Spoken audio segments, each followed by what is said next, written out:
vez más y les damos las gracias por estar con nosotros. Si es la primera vez que ven nuestro canal, pues les invitamos primero que nada a que comparen todo lo que van a escuchar en este programa con la palabra de Dios, el estandarte de la verdad que nunca se equivoca. Y lo segundo que les vamos a pedir es que nos dejen el like y se suscriban a nuestro canal. De esa manera pueden recibir alertas cuando ponemos videos nuevos y cuando estamos al aire. Así es que les damos la bienvenida, y en esta ocasión vamos a tener un programa muy importante, un programa muy interesante. Vamos a estar hablando acerca de los movimientos que surgieron a raíz de la Reforma Protestante del siglo XVI. Como sabemos, hemos estado en los últimos programas, hemos estado hablando acerca de la Reforma Protestante, hablamos acerca de Martín Lutero, hablamos de la importancia que Lutero tuvo y su rol, el papel que él jugó en la Reforma Protestante. Así es que si quieren ver la lista de esos videos, la pueden ver en este enlace aquí. Pueden ver los videos anteriores y de esa manera ponerse al tanto de lo que estamos hablando. Dijimos la última vez, hicimos la pregunta: ¿por qué es Martín Lutero importante para nosotros como protestantes? Hicimos esta pregunta a la luz de que alguien nos pregunta ¿por qué estamos hablando? ¿Por qué nos tomamos el tiempo para hablar de Martín Lutero? La respuesta de esto es porque Martín Lutero es un hombre que en la providencia de Dios es usado como un instrumento para ser, por decirlo así, el detonador que enciende la luz de la reforma. Martín Lutero es un instrumento en las manos de Dios, y lo que queremos enfatizar, como dijimos anteriormente, no es realmente al hombre, sino lo que Dios hizo por medio del hombre. El Dios que usa a un monje alemán, quien era atormentado por la santidad de Dios, quien encuentra en la Biblia a Cristo como Salvador. Recordemos que a Martín Lutero le había sido presentado un Dios por la iglesia, un Dios severo, un Dios castigador, un juez irrelente, un juez inapacible que buscaba la venganza, y de la única manera que se podía uno salvar de este vengador era por medio de los sacramentos de la iglesia, por medio de los peregrinajes, por medio de la adoración de reliquias, la veneración a la Virgen, quien intercedía por los pecadores, acorde esto a lo que se enseña en la iglesia romana católica. Así es que en el tiempo que Martín Lutero aparece en la historia de la iglesia, esta es la doctrina que se enseña. A Cristo se le ha removido de su lugar como el Salvador, como el Redentor, y ese lugar se le ha dado a la iglesia y se le ha dado a la Virgen María. En este punto de la historia, esto es lo que sucede. Y Martín Lutero fue un católico devoto, fue un monje devoto que trató, como dijo él mismo, de ganarse el cielo por medio del hábito del monje. Pero nunca logró apaciguar su alma por medio de las cisternas y por medio de los sacramentos y el sacerdotalismo de la iglesia. Así es que Lutero encuentra su paz con Dios por medio de la epístola del apóstol San Pablo a los romanos y en los salmos. Lutero encuentra el evangelio de la gracia de Dios, aquel evangelio que salva, no en las bases de lo que el hombre hace, no en las bases de lo que Dios va a ver que vamos a hacer, no en las bases de nada que podamos hacer, pero salva en las bases de la fe en la obra redentora del Señor Jesucristo. Este es el evangelio de la paz, el evangelio de la salvación. Lutero nos cuenta y nos dice que cuando él descubre el significado de lo que quiere decir San Pablo cuando dice allá en su carta a los romanos, en el primer capítulo, que en el evangelio se revela la justicia de Dios y que el justo debe de vivir vivirá por medio de la fe.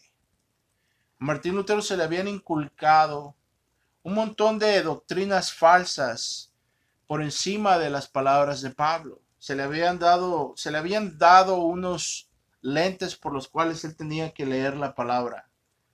Pero cuando él empieza a estudiar, recordemos que él se convierte en un profesor de teología de la iglesia y preparando sus lecciones para enseñar la epístola de San Pablo, Lutero encuentra el verdadero significado leyendo el griego original que en ese tiempo se le había dado acceso a la iglesia porque había resurgido un interés por por las fuentes originales de sabiduría, ¿verdad? Esto es conocido como el Renacimiento.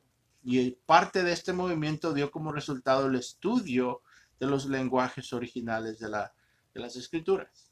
Y es en el estudio de los lenguajes originales de las escrituras que Martín Lutero se da cuenta que cuando Pablo dice que el hombre es justificado por la fe en Cristo, lo que Pablo quiere decir es que el hombre es declarado inocente delante de Dios. Esa es la palabra que Pablo usa en, en el griego original, la palabra dekaios sune, que quiere decir ser declarado inocente delante del Tribunal Supremo de Dios. ¿Verdad? Eso es lo que la palabra enseña. Y Martín Lutero encuentra el Evangelio. Y él nos cuenta que cuando él entendió finalmente que Martín Lutero no va a ser salvo por los sacramentos de la iglesia o por sus buenas obras o por todas las cosas que él pueda hacer para ganarse la salvación, sino que él va a ser salvo en las bases de lo que alguien más ha hecho por él.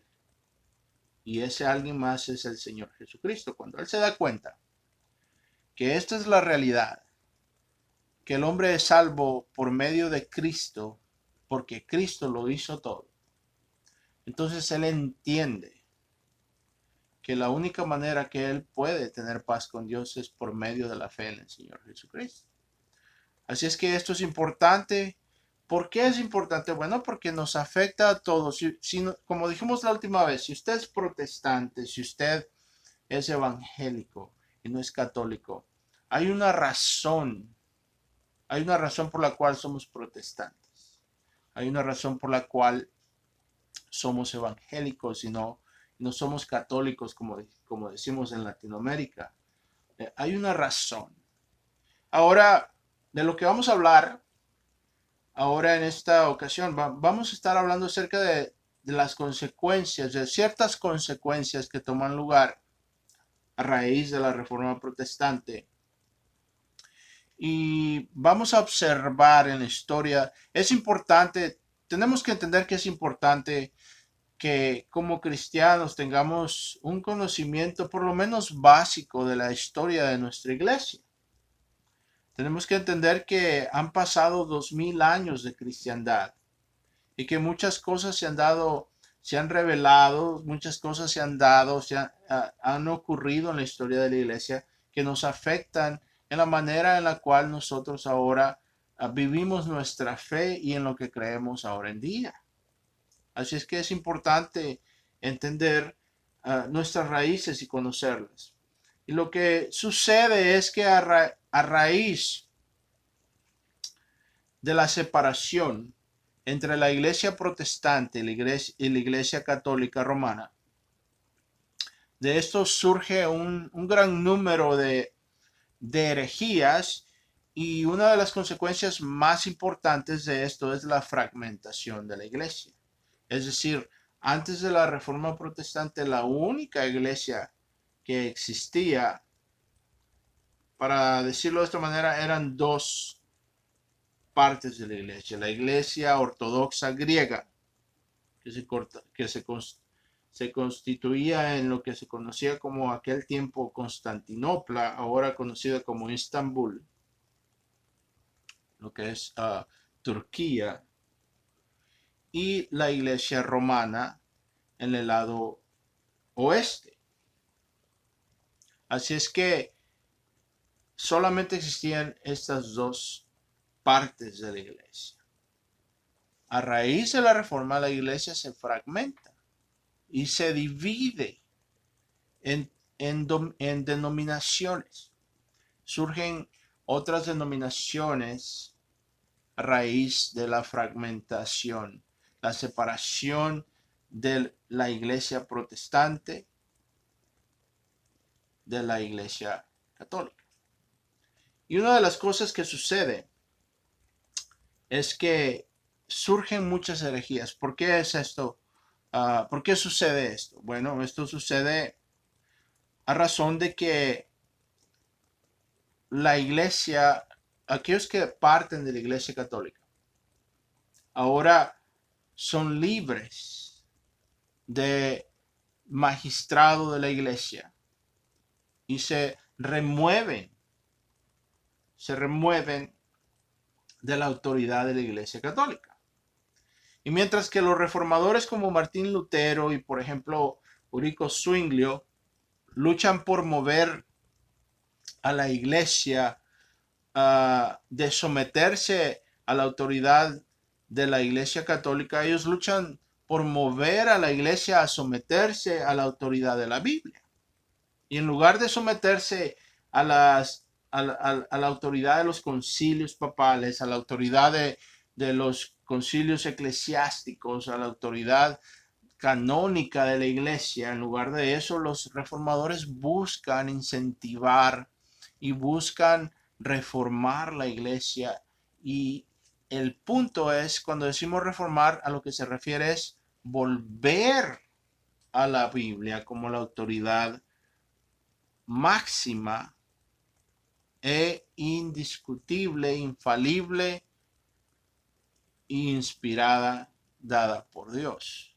Eso se conoce como la sola escritura. Esa es una palabra del lenguaje latín, el lenguaje latino que hablaban los romanos. Y lo que esto quiere decir es la Biblia solamente.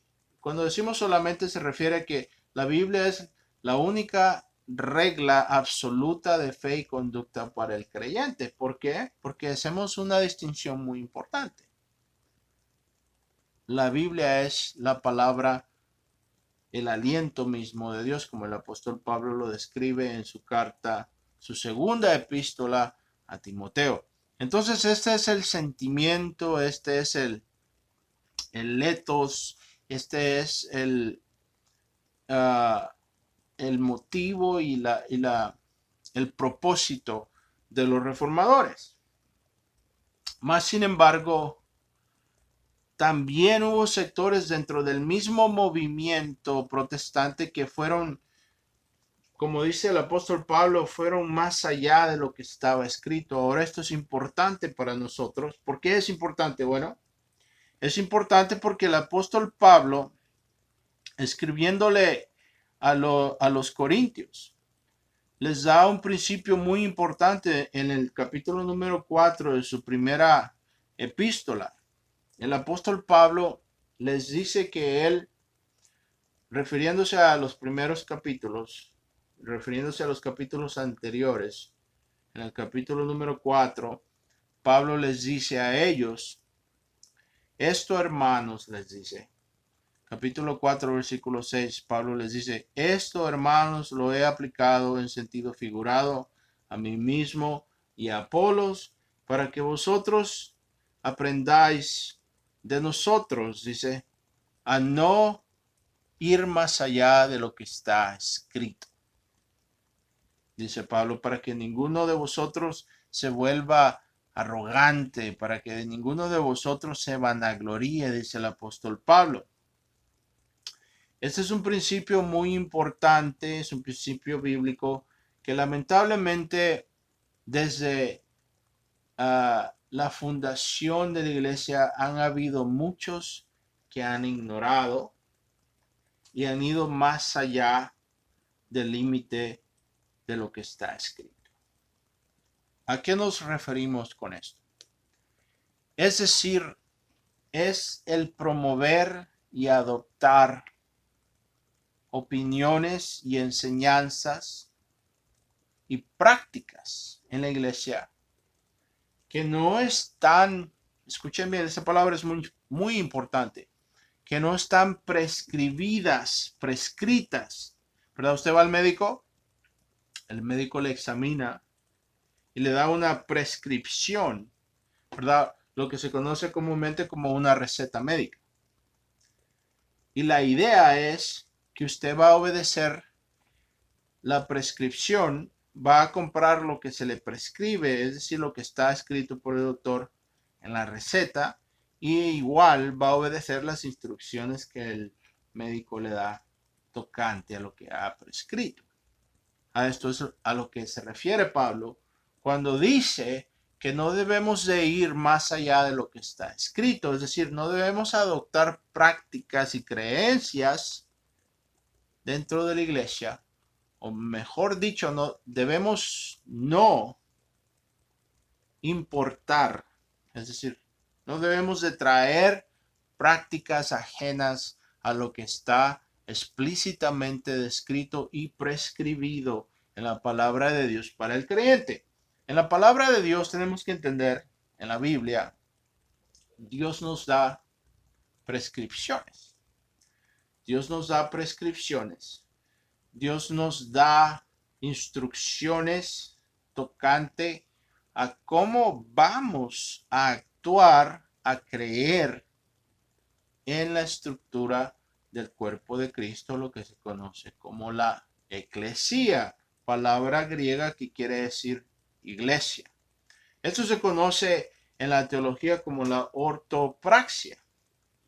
Y hay muchas razones por las cuales esto sucede, pero algo importante es de destacar que una de las razones quizás más poderosas por la cual la gente va más allá de lo que está escrito es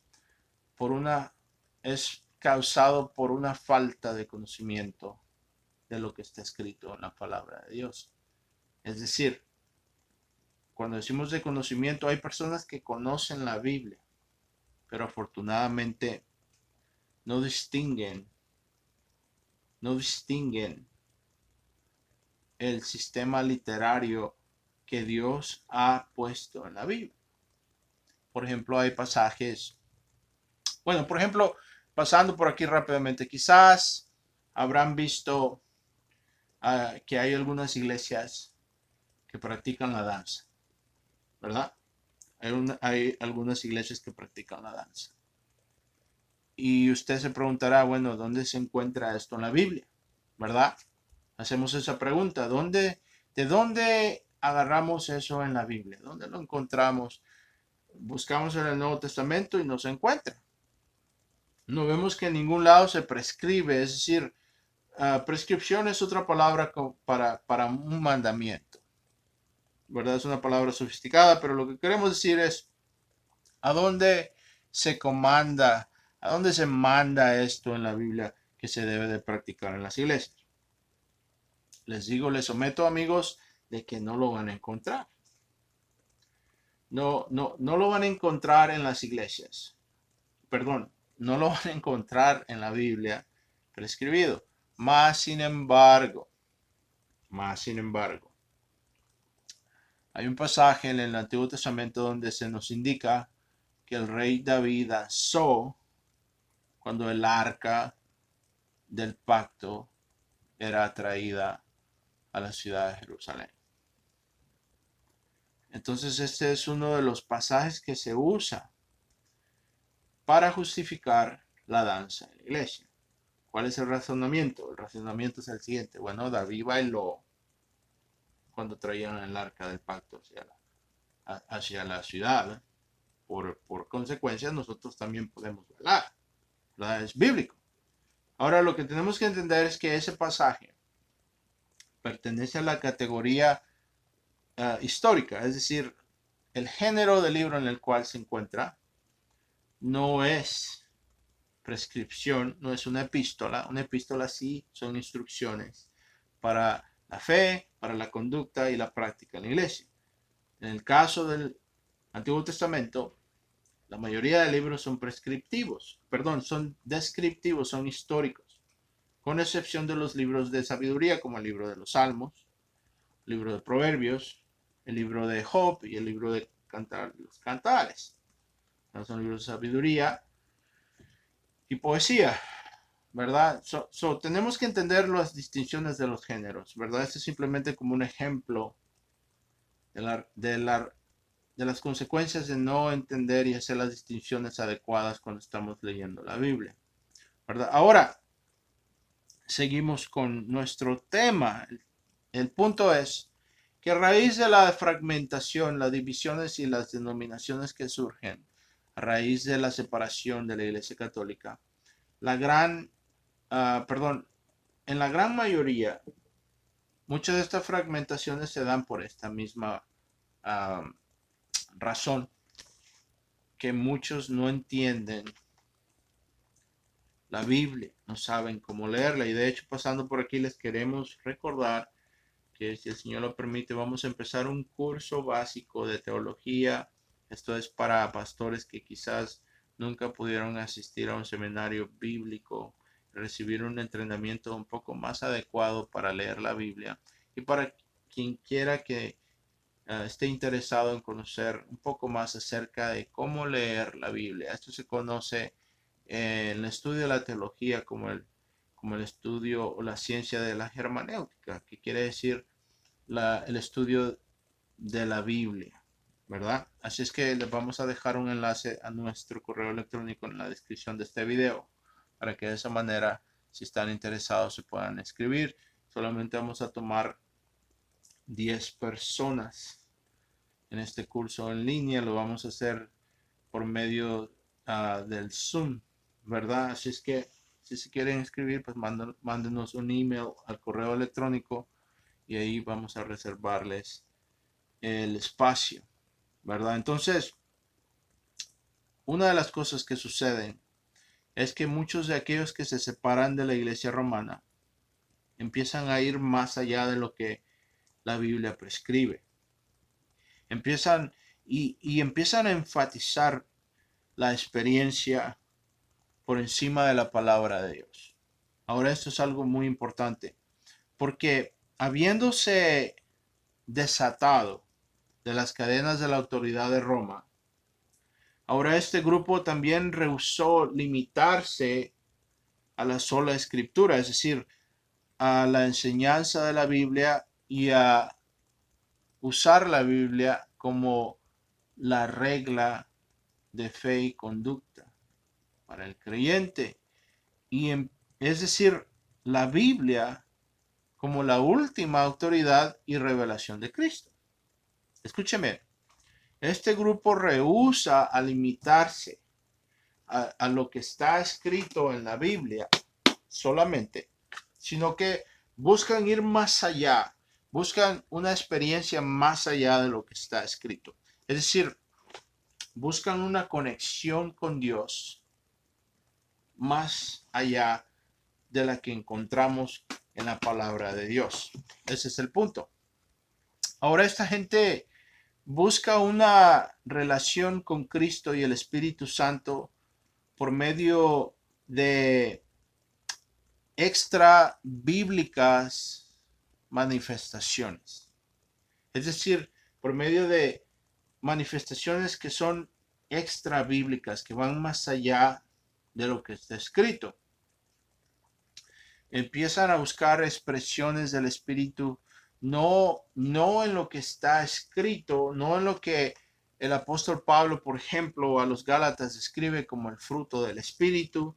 Por ejemplo, el apóstol Pablo nos dice que el fruto del Espíritu es la benignidad, ¿verdad? La bondad, un carácter bueno, dice Pablo. La paz, la fe, dice Pablo. La paciencia, la humildad. Pablo dice que este es el fruto del Espíritu, el dominio propio. Este es el fruto del Espíritu Santo, dice Pablo. Pero estas personas buscan una experiencia que va más allá de lo que está escrito. Es decir, esta gente fue de creer que Cristo y el Espíritu Santo se manifestaban a su iglesia por medio del Papa y la tradición y el magistrado de la iglesia, ellos pasaron de creer esto a creer que Cristo y el Espíritu Santo se manifestaban no solamente en las escrituras, pero también de manera directa con el individuo. ¿Qué es lo que queremos decir? Esta gente empezó a ver más allá de lo que está escrito y a buscar una experiencia mística, una experiencia extrasensorial, por decirlo así. Así es que pasaron a creer que Cristo y el Espíritu Santo se manifestaban no solamente en las escrituras, pero también en manera directa con el individuo.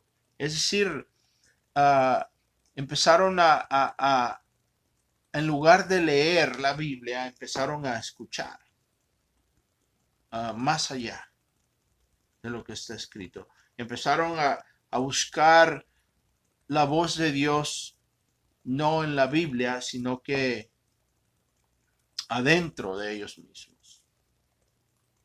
Adentro de ellos mismos. Ahora, ¿qué es lo que es peligroso con esta actitud? Bueno, es peligroso porque esto remueve el énfasis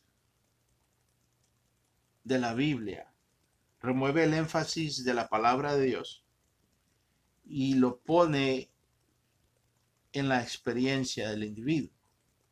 Así es que el individuo, en lugar de estar viendo este libro y leer lo que está escrito, ahora él mira hacia adentro, a lo que él está percibiendo. Ahora, el problema con esto es que el corazón del hombre, ¿verdad? El ser de adentro, como dice la palabra, es engañoso, dice el profeta Jeremías.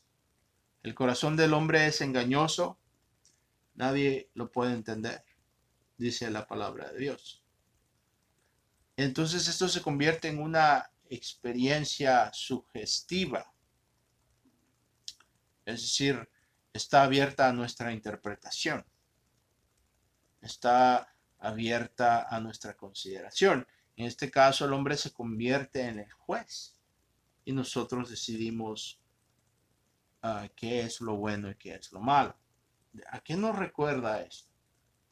A Jardín de Edén, ¿verdad? Adán le dice a Dios, no, yo voy a tomar del árbol de la sabiduría del bien y el mal y voy a decidir por mí mismo lo que es bueno y lo que es malo, ¿verdad? Esa es la rebelión del Jardín de Edén. Ahora, todo este movimiento da cabida a lo que se conoce como el pietismo luterano.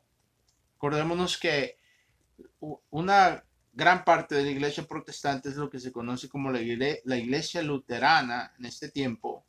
Aquellos que se quedaron con Martín Lutero como seguidores de Martín Lutero, y esto se convierte en una denominación. Pero es dentro de esta denominación luterana que finalmente culmina con el surgimiento del movimiento carismático moderno, donde se persigue y se espera, donde se persigue y se espera el modus operandi, es decir, el modo de operación visto en el libro de los Hechos y lo que se conoce como la era apostólica. Es decir, este movimiento ve al libro de los Hechos como el filtro y el estandarte por el cual el resto de las escrituras se deben de interpretar. Ahora, este es un error muy grande, porque a medida que estudiamos la estructura y la formación del canon bíblico, nos damos cuenta, primero que nada, que el libro de los Hechos simplemente nos da un récord histórico de los primeros años de la iglesia. Pero después de eso, surgen las epístolas de los apóstoles, donde los apóstoles ya nos entregan todo lo que ellos, habiendo recibido la autoridad de Cristo para atar y desatar sobre la tierra, todo lo que ellos habían discernido por medio del Espíritu Santo que se debía de practicar y creer en la iglesia. Porque si observamos en el libro de los Hechos, vamos a ver que hay una transición. Los apóstoles están buscando discernir la voluntad de Cristo tocante a qué es lo que se va a practicar en la iglesia. Vemos que, por ejemplo, hay un concilio en el capítulo número 15 donde se reúnen los apóstoles con el apóstol Pablo para decidir cuáles son las cosas que se van a permitir a los gentiles y las cosas que no se van a permitir a los gentiles, y que sí es necesario la circuncisión para ser cristianos. Son cosas que están sucediendo. ¿Qué queremos decir? El libro de los Hechos es un libro transitorio. ¿Por qué? Porque simplemente nos da un récord. Es un libro histórico, pero no es en su naturaleza totalmente prescriptivo. Es decir, no es la intención, no es una epístola. Entonces el libro de los Hechos se tiene que leer en la luz de las enseñanzas doctrinales de las epístolas. En lugar de hacer el libro de los Hechos la regla, se tiene que someter a lo que los apóstoles escribieron en las epístolas, porque una epístola, eso es lo que quiere decir la palabra epistemología, es la ciencia del conocer y cómo vamos a creer. Entonces una epístola es un documento autoritario y doctrinal diseñado para enseñarnos cómo vamos a creer, cómo vamos a pensar y cómo vamos a actuar. En contraste, el libro de los Hechos es un récord histórico primordialmente. No es una epístola, es decir, no está diseñado para prescribir doctrina. Y lo que sucede es que muchos evangélicos que elevan el libro de los Hechos y lo que ahí sucede y ignoran las epístolas y lo que ahí está prescrito. Y esto los pone en controversia porque tienen una cristiandad que se contradice y muchas veces ni siquiera lo saben. Y eso viola una de las reglas de interpretación y aplicación y fe bíblicas, porque Dios no se contradice nunca en su palabra. Dios nunca se contradice. Dios no es un Dios de desorden, es un Dios de orden. Es un Dios que no habla con dos voluntades, sino que tiene una sola voluntad y no se contradice. Así es que este es uno de los errores más grandes que se empiezan a cometer desde la Reforma Protestante. Hay una parte de la Reforma, una gran parte de la Reforma Protestante que se va por el buen camino, siguiendo el principio de la sola escritura, la Biblia solamente como la autoridad la regla indiscutible, infalible, inspirada de Dios para la fe y la conducta del cristiano. Pero en este caso, como vemos aquí, hay un error grandísimo porque este grupo empieza a perseguir los milagros y las visiones y las predicciones del futuro y empiezan a buscar una comunicación con Dios aparte de la Biblia, a raíz de este movimiento paetista que se convierte al final en el movimiento que se conoce ahora como carismático, ¿verdad? Es de ese énfasis que se le da al libro de los Hechos y no se entiende que lo que vemos en el libro de los Hechos es una época muy especial en la historia de la iglesia donde Dios está afirmando el testimonio de los apóstoles y es por eso que les da de hacer milagros. Es decir, Dios les concede la autoridad a los apóstoles para hacer milagros, para de esa manera corroborar la identidad de ellos como apóstoles mandados con autoridad por el Señor Jesucristo. Así es que el propósito de estos milagros no es los milagros en sí, pero esto tiene un propósito, es establecer el testimonio de los apóstoles, lo cual es lo más importante. ¿Por qué? Porque los apóstoles hablan de parte de Dios. Cuando decimos apóstoles, quiero que entiendan, nos referimos a los 12 apóstoles, a los 12 apóstoles, a los que fueron establecidos por el Señor Jesucristo, que eran de descendencia judía, que eran hebreos, aquellos que caminaron con él, que le vieron crucificado y resucitado. Estas son las calificaciones que vemos que son dadas en la Biblia para ser un apóstol. Así que si usted quiere ser un apóstol ahora en día, mis hermanos, tiene que primero cumplir con todas esos requisitos y esas categorías para que usted pueda decir que usted es un apóstol, simplemente pasando por aquí. Entonces esta gente empieza a buscar una experiencia con Dios que va más allá de lo que está escrito. Así es que la idea básica es la siguiente. El creyente bajo esta actitud, ¿verdad?, de buscar experiencias que van más allá de la Biblia, ya no encuentra la puerta a Cristo por medio del testimonio de los apóstoles en la Biblia, pero ahora bajo esta actitud uno puede establecer una relación con Cristo de manera directa. Es decir, uh, esto frecuentemente toma lugar en la forma de una experiencia emocional que puede ser producida por la manipulación, por ejemplo, de ciertos elementos como la meditación contemplativa. Esto es algo que los místicos practicaban, ¿verdad? Por ejemplo, yo me voy al jardín en la mañana cuando está fresco, ¿verdad? Está el fresco de la mañana y busco uh, inducir en mí un sentimiento, un tipo de experiencia esotérica, un escalofrío, quizá una corriente eléctrica, algo que me haga sentir. Entonces ya suspendemos la conciencia, suspendemos la mente y buscamos el sentimiento, buscamos el sentir. Es por eso que vemos en el movimiento carismático ahora en día que se habla mucho de sentir el espíritu, de sentir a Dios. Y usualmente lo que se quiere decir con ese lenguaje es una, una experiencia trascendental, por decirlo así, un escalofrío, una corriente eléctrica, algo que nos haga brincar, saltar, ladrar como perros, tirarnos al piso, convulsionarnos, temblar, ¿verdad?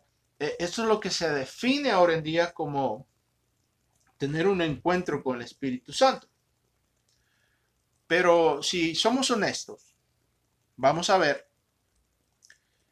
que si examinamos lo que vemos ahora en día en la iglesia carismática moderna y lo comparamos con lo que vemos en el Nuevo Testamento, vamos a ver rápidamente que los únicos que se convulsionan, tiemblan y se tiran al piso en el Nuevo Testamento son los endemoniados.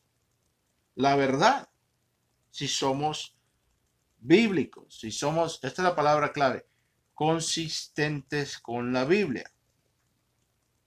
Ahora, otra de las cosas que se pueden manipular, por ejemplo, hay quienes usan el incienso o el incenso, ¿verdad? Como para crear el ambiente uh, uh, especial, ¿verdad? Todo esto está enfocado en las emociones, en manipular las emociones, en producir escalofríos, ¿verdad? En el individuo. Otro de los elementos que se usan en la iglesia moderna, especialmente en las iglesias carismáticas, es la música. La música, los cantos, el uso de frases repetitivas. Por ejemplo, ustedes si ven y ponen atención van a ver que está el individuo predicando y empieza a gritar. Ya no está hablando, sino que grita. Y atrás, en el trasfondo está el tecladista o el pianista, y todo el momento que este hombre está predicando, este hombre está tocando una melodía que está diseñada para levantar y motivar las emociones. Ahora, esto se conoce ahora en día entonces como como experimentar el Espíritu. Y lamentablemente, si vemos lo que sucede, es que la gran mayoría de estas personas que dicen experimentar el Espíritu, salen el domingo ya de la iglesia habiendo experimentado el Espíritu y habiéndose tirado al piso y revolcado y incluso hablado en lenguas que nadie entiende. Salen los mismos diablos corrompidos, vuelven a lo mismo, vuelven al pecado, vuelven a la mentira, vuelven a la pornografía, vuelven a la sensualidad, viven toda la semana como el diablo. Oh, pero el domingo experimentan otra vez a Dios. Hay un hermano que da una comparación de esto, simplemente para ilustrar este punto. Él da una ilustración de un predicador que le han hecho un llamado a predicar en cierta iglesia. Y le llaman a predicar y el predicador está tarde. Y el pastor que le invitó ve su reloj y ve que no se acerca. Ya es tarde y el culto tiene que empezar y este hombre llega 1 hora tarde. Y el otro pastor le dice, bueno hermano, ¿qué sucedió? Y este hermano le empieza a decir que en camino a la iglesia se le ponchó una llanta del carro, del coche, y tuvo que bajarse a cambiar la llanta del coche, y cuando estaba cambiando la llanta, mientras la cambiaba la llanta rueda en medio de la calle, en eso venía un tráiler de 18 ruedas, un camión de 18 ruedas y le pasa por encima. Le dice, hermano, por eso vengo tarde porque me pasó ese camión de 18 ruedas por encima, pero ya aquí estoy, hermano.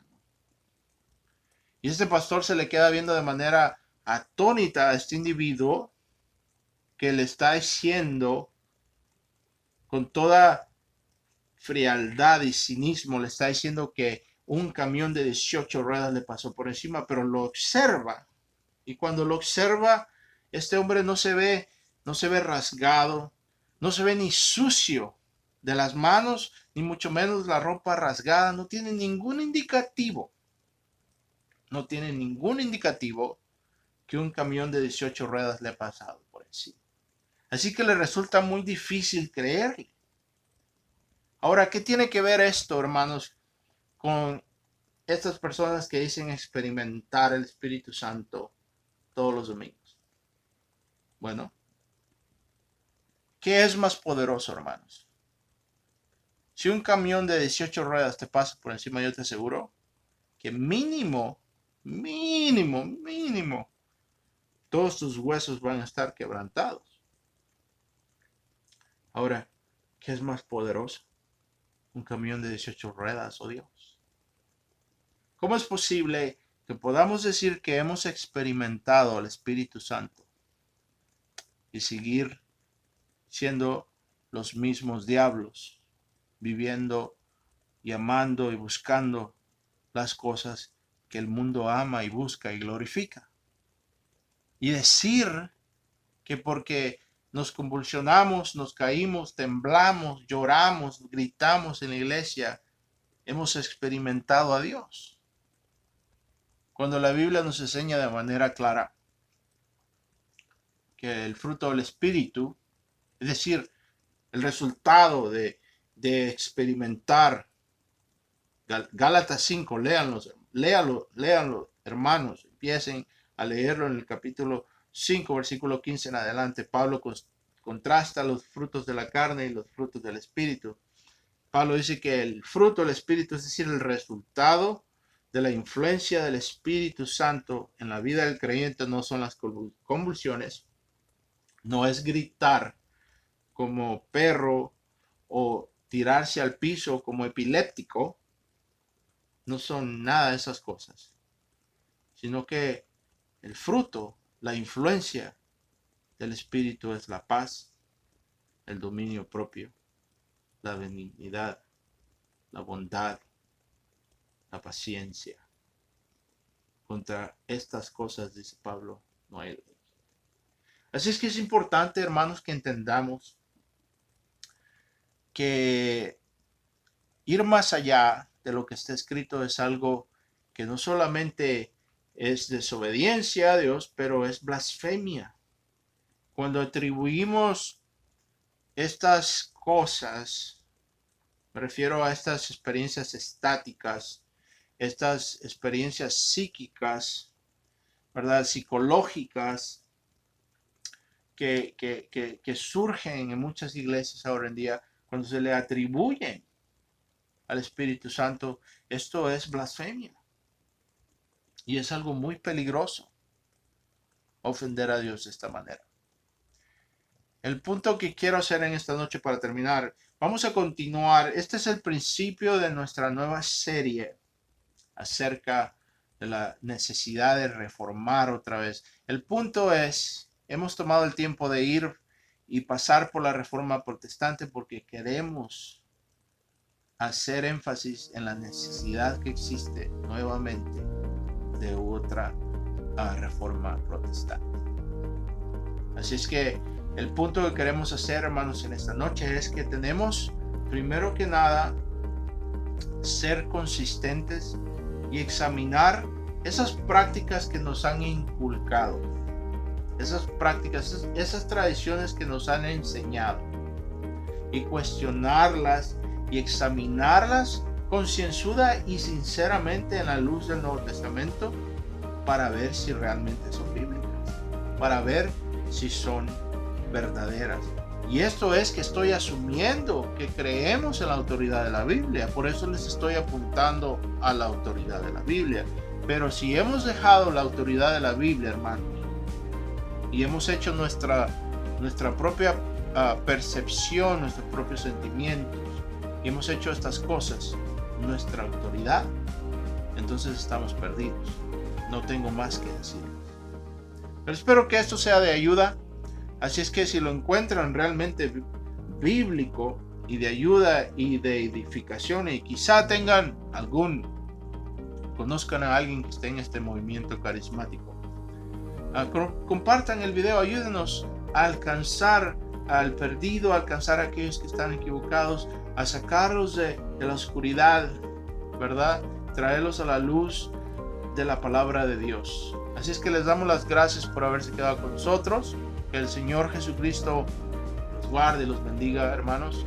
Y vamos a continuar, si el Señor lo permite, vamos a continuar con este estudio acerca de la necesidad de otra reforma protestante en el púlpito. Es muy necesario ahora en día. Así es que el Señor me los guarde y los bendiga. Hermanos, nos veremos la próxima vez. Que el Señor me los guarde.